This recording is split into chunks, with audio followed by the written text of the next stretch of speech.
ఇప్పుడు లేనప్పుడు ఏ ఆశలు ఉండవు, కానీ అవకాశం ఉన్న తర్వాత ఆశలు లేకుండా ఉంటాయా? మీరు చెప్పండి.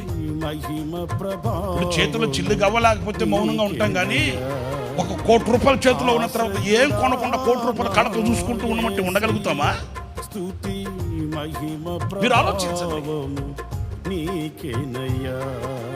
అందని ఆశీర్వాదాలని ఒకవేళ అందుకోలేక మౌనంగా ఉండమంటే ఉంటాం, కానీ అరచేతికి ఆశీర్వాదం వచ్చిన తర్వాత దానిని అలాగే చూసుకుంటూ కడుపు కట్టుకొని, నోరు కుట్టుకొని, కడుపు పట్టుకొని, బైబిల్ పట్టుకొని బ్రతకరా బాబు అంటే ఎలా కుదురుతుంది? ఆశలు చిగురిస్తాయి.